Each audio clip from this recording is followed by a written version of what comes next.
आज हमारा जो क्वेश्चन है वो सवाल नंबर 2 है। अयोटा की शक्ल में लिखें जब भी आपको पास रकम हो 2 जमा -4 का अंडर रूट मीन्स जज़र। तो याद रखें इसको आप अयोटा की शक्ल में कैसे लिख सकते हैं। तो इसके लिए आपको सबसे पहले तो इल्म होना चाहिए कि जी जो अयोटा की 2 है वो आपके पास क्या वैल्यूज़ होती है -1 की।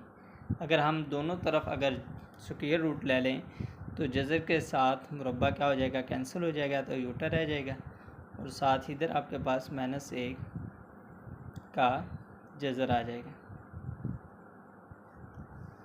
ठीक है, इस बात को मद्देनज़र रखते हुए जो जुज़ दिया गया उसको हम हल करेंगे। 2 जमा देखें हम 4 के जज़र को अलग कर सकते हैं और साथ अलामत है माइनस की तो -1। अब अगर हम इसको इकट्ठा लिखें तो -1 और ज़रब 4 का जज़र लिख लें तो -4 का जज़र ही बन जाएगा। इसको हमने अलग-अलग लिख लिया। अब इसके बाद आपने क्या करना है, 2 जमा 2 अगर हम 4 की तज़्ज़ी करते हैं तो 2 2 4 बन जाती है, मीन्स 2 की पावर 2। और हम जानते हैं कि -1 का जज़र इसके बराबर है अयोटा के, तो हम साथ अयोटा लिख देंगे।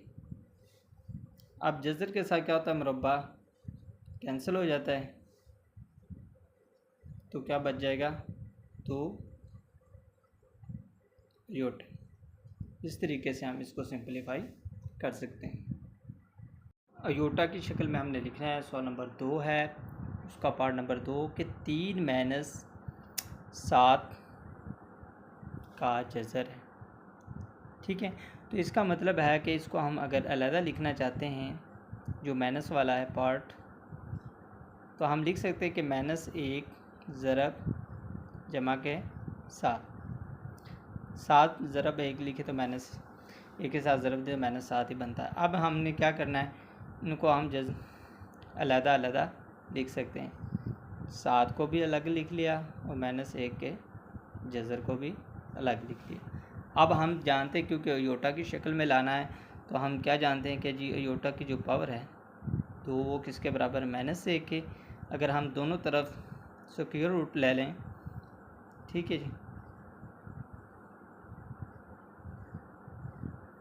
तो जज़र के साथ मुरब्बा कैंसिल हो जाता है तो क्या आ जाएगा अयोटा, और यहाँ आपके पास -1 का जज़र। इसका मतलब ये हुआ कि जो अयोटा है वो -1 के जज़र के बराबर होता है। तो इसको हम देखें तो 3 -7 का जज़र, -1 के जज़र की जगह हम अयोटा लिख सकते हैं। तो इस तरीके से हम इसको सिंपलीफाई कर सकते हैं।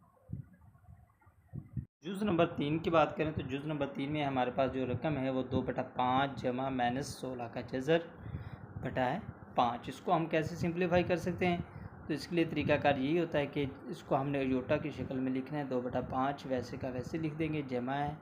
अब इसको हम अलग लिख सकते हैं। 16 का जज़र भी हम लिख सकते हैं और साथ -1 का जज़र, ठीक है, बटा क्या है जी 5।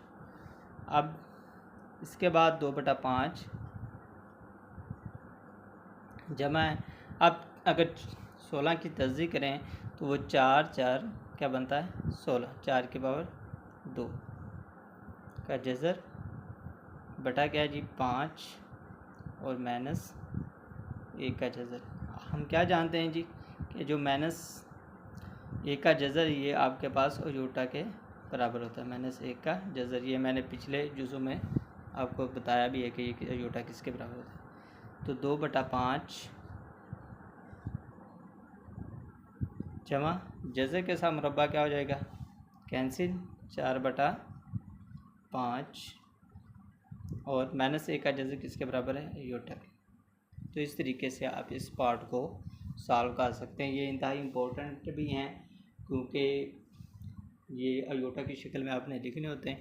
तो इस लिहाज से याद रखना है कि जब भी माइनस की अलामत होगी तो उसको आप अलहदा -1 का जज़र लिख सकते हैं। कोई भी नंबर के साथ -1 के जज़र को अगर ज़रब देते हैं तो वो -16 है तो इसको हम -1 ज़रब 16 भी लिख दें तो जब 16 को -1 के साथ ज़रब देंगे तो वह -16 ही आ जाएगी।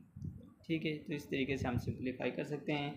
तो अगर आपको जुज़ नंबर 4 दिया गया उसको आपने खुद सॉल्व करना है। अगर ना समझ आए तो वो मुझसे हल करवा सकते हैं। शुक्रिया।